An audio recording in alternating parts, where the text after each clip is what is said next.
Let me start with a question that might make you a little uncomfortable. When was the last time you felt genuinely relaxed about money? Not hopeful, not just pretending everything will work out, but truly calm. For most people, that feeling quietly disappeared somewhere along the way, and nobody really noticed when it happened.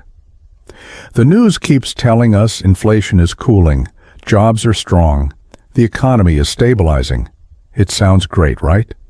But then you look at your own life. You look at your bills, your bank balance, your stress levels, and it feels like things are getting heavier, not lighter. There's a huge disconnect between the economy we hear about on TV and the economy we actually live in. And this isn't because you're bad with money. It isn't because you don't work hard enough. It is because the system you're navigating is fundamentally different from the one described in news reports. Economic data measures movement, not pressure. It tracks averages, not individual human struggle. It smooths out the jagged edges of reality into clean lines that completely hide what daily survival actually feels like for millions of people. Think about it. When we hear that inflation is slowing down, the charts on the news might celebrate. But your grocery bill doesn't get that memo. Your rent doesn't magically drop. Your car insurance premium doesn't shrink. Those prices don't come back down to where they were. They just settle at a new, higher level and stay there. And just like that, your life costs more forever. This hits hardest on the essentials, the things you absolutely cannot avoid. We're talking about rent, utilities, healthcare, transportation, and debt payments. These are what economists call sticky prices. They rise easily, but almost never fall. They lock you into rigid budgets with no room to breathe, no margin for error. A single unexpected expense, like a car repair or a medical bill, can throw your entire financial world into chaos. And this is where life quietly, almost imperceptibly begins to change. You start saying no to things you used to enjoy. You stop going out with friends as often. You put off buying new clothes. The little joys that make life feel rich start to feel like unaffordable luxuries. But it goes deeper than that. You also start delaying the big dreams. Buying a home feels like a fantasy. Starting a family seems financially impossible. Changing careers to pursue something you're passionate about feels far too risky. Every major life decision is now filtered through a lens of financial anxiety. And this happens silently. There are no headlines announcing millions of people quietly give up on their dreams. There's no breaking news alert for the slow erosion of your future. It's just a personal, private retreat from the life you once imagined for yourself. And here's the part nobody warns you about. This doesn't just fix itself. The system doesn't suddenly reverse course. It just gets quieter. And when a problem becomes quiet, people stop talking about it. But that doesn't mean it's gone. It just means you're now dealing with it alone. That's what makes this particular economic crisis so different and so insidious. It's not loud like a market crash. It's not dramatic like a declared recession with massive, visible layoffs. It's a slow, invisible, personal squeeze. On the outside, everything looks fine. You still go to work. You still pay your bills. You still survive. But inside, you feel utterly exhausted. Because survival takes an enormous amount of energy. When just getting by becomes your new normal, dreaming starts to feel dangerous. You begin to think smaller, safer, more short-term. It's not because you lack ambition or drive. It's because you don't feel secure enough to take a leap of faith anymore.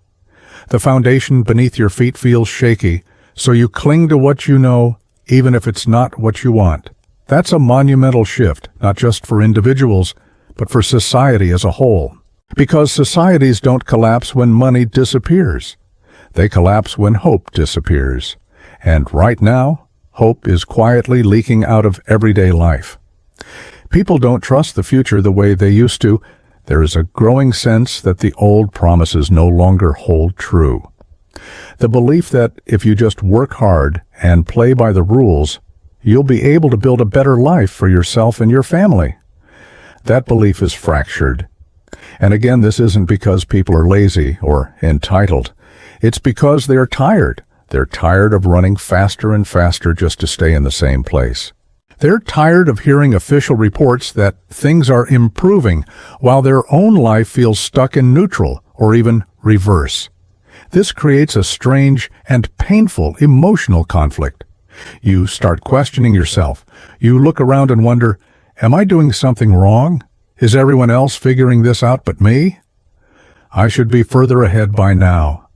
But the truth is, the system changed faster than you could adapt. The rules of the game were rewritten while you were busy playing it, and nobody sent you the updated rulebook. You were taught to save, but savings are eroded by inflation. You were told to get a good education, but now you're saddled with debt that feels impossible to pay off. You were encouraged to be a loyal employee, but jobs are less secure than ever. The ground shifted beneath our feet, and we're all just trying to find our balance. And perhaps the most dangerous part of all this is that we are measuring the wrong things. As a society, we celebrate GDP growth, record-high stock markets, and positive employment percentages. We look at these abstract numbers and pat ourselves on the back, but we don't have a metric for stress. We don't have a chart for anxiety. We don't have a statistic that measures the cold fear people feel when they open their banking app, bracing for what they'll see. And those invisible emotions, the stress, the fear, the exhaustion, the loss of hope, are what truly shape our behavior. They dictate our choices far more than any government statistic ever could. They determine whether we start a business, whether we have children, whether we invest in our communities, whether we even believe in the future. And that's why this conversation matters so much. Because once you understand this dynamic, you can stop blaming yourself. You can finally see that you aren't failing. You are navigating a much harder, more complex world than the one we were promised. And you are not alone in feeling this way. Millions of people are right there with you, feeling the same squeeze, fighting the same silent battles. Recognizing that is the first step toward reclaiming your sanity and, just maybe, finding a new way to build a life that feels not just survivable, but truly worth living. Stay with me, because we need to go deeper. The real problem with inflation isn't just the numbers, it's the speed. Prices move fast, but wages move slow. Think about it. A company can raise the price of its product overnight. Your landlord can send you a letter tomorrow telling you rent is going up 10%. But when was the last time your boss surprised you with a raise? For most people, that happens once a year, if you're lucky. And a 3% raise can never, ever catch up to a 10% rent increase. Once you fall behind, catching up feels impossible. It's like trying to run up a downward escalator. Every year, the gap widens just a little more, and you find yourself working harder just to stay in the same place. And at the very center of all this chaos is housing. Everything, and I mean everything, connects back to where you live. When your rent goes up, it's not just one bill that gets bigger. You save less for the future. You spend less on everything else, from groceries to going out with friends. You stress more, and that stress bleeds into every part of your life. Housing used to be about shelter, about stability, about having a place to call your own. Now, for so many, it's about profit. We've seen a massive shift where large corporations buy up single-family homes, not to live in, but as investments. They rent them back to people, raise the prices every year like clockwork, and turn the dream of ownership into a distant fantasy. Renting becomes a permanent reality for a growing number of people who feel trapped. When housing breaks, everything else starts to break too. The foundation of our lives cracks. People start delaying major life decisions. They put off having kids. They postpone getting married. They delay moving out of their parents' house. Why? Because nothing feels secure anymore. How can you plan for a future when you don't even know if you can afford your apartment in 6 months? This constant uncertainty builds and builds, creating a quiet pressure that affects millions. And while this pressure is building, the official data often hides what's really happening on the ground. Averages are misleading. They hide the brutal reality of inequality. An average recovery doesn't show you that asset holders, people who own stocks and real estate, always benefit first and fastest. their wealth bounces back, sometimes stronger than before. Meanwhile, wage earners, the people who actually power the economy with their labor, are left waiting.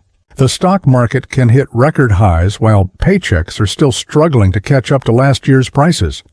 The data can show incredible growth at the top, masking the massive strain and struggle happening everywhere else. It paints a picture of a healthy economy that feels completely alien to the people living in it. This disconnect slowly but surely erodes trust. It's not just a loss of trust in governments or the media, although that's part of it. It's a deeper, more corrosive loss of trust in the fundamental idea that hard work and effort will lead to a better life. And that is incredibly dangerous. Because economies don't just run on money, charts, and interest rates. They run on belief. They run on confidence. They run on our collective trust in the future. When that confidence breaks, people's behavior changes. They pull back. They stop spending on non-essentials. They become afraid to take risks, like starting a small business or investing in their education. And when that happens, the economic recovery that looks so good on paper never actually reaches the kitchen table. This creates a strange and frustrating paradox. The economy looks strong from the outside, GDP is up, unemployment is low, but it feels fragile and precarious from within. Officials get on TV and celebrate these economic victories while families are at home quietly cutting back. They're spending less, planning less, and shifting their focus from growth and aspiration to simple survival. This isn't because people are being pessimistic for no reason. It's because they are being realistic. They've learned the hard way over and over again that stability can disappear in an instant. A job can be lost, rent can spike, an unexpected medical bill can wipe out years of savings. So, they protect themselves. They build walls around their finances and their ambitions. And that self-protection, when done by millions of people at once, slowly reshapes society. People stop trusting institutions to have their back. They stop believing the promises made by leaders. They stop expecting things to get better on their own. And when a society loses its optimism, progress becomes so much harder.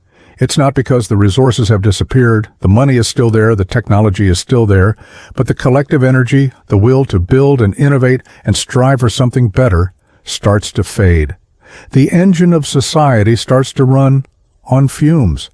This is exactly why this current crisis feels so different from others in the past. It's not a sudden, dramatic collapse like a stock market crash that everyone sees and talks about. It's a slow, silent erosion. It's a gradual wearing down of confidence, of ambition, and of our sense of security. And that kind of damage takes a much, much longer time to heal. You can print more money, you can lower interest rates, but you can't print trust. You can't manufacture belief. Rebuilding that takes years, maybe even a generation. But perhaps the scariest part of all is that we barely even talk about this. We don't have a national conversation about this emotional recession. Why? Because it doesn't fit neatly into charts and spreadsheets. You can't graph fear. You can't put a number on exhaustion. You can't measure the quiet despair of feeling stuck. But these intangible feelings are what shape every single important decision people make. They determine whether someone is confident enough to switch jobs for a better opportunity, or if they cling to the job they have, even if they're unhappy.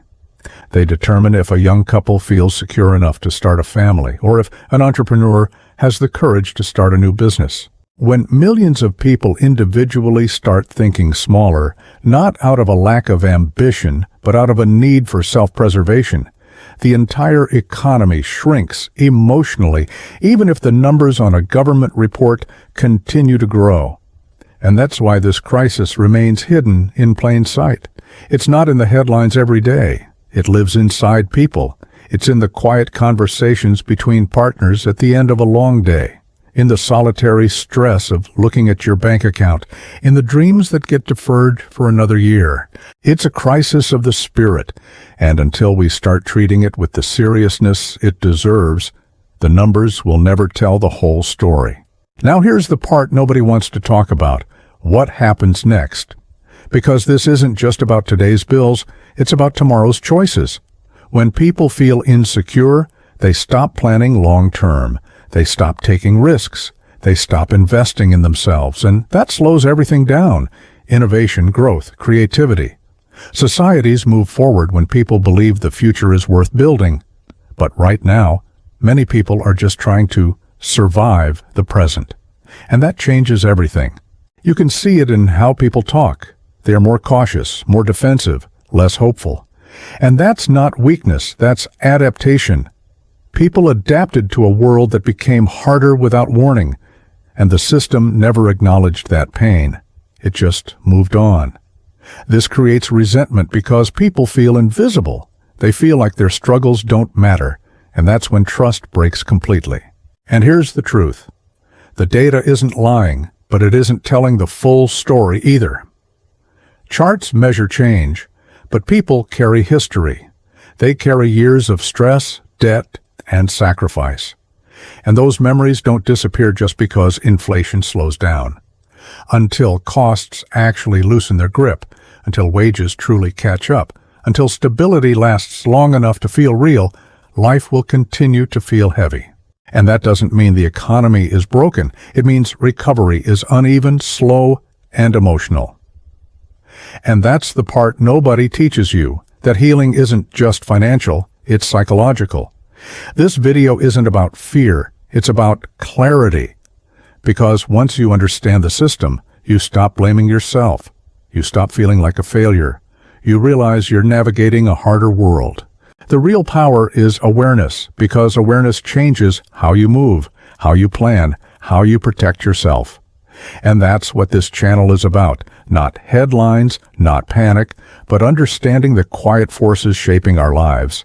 And if you've made it this far, you already know this isn't about numbers. It's about people. It's about you. So tell me in the comments, do you feel the cost of living crisis in your own life, even when the news says things are better? And if you want more content that looks beyond the surface, make sure you subscribe, because we're just getting started.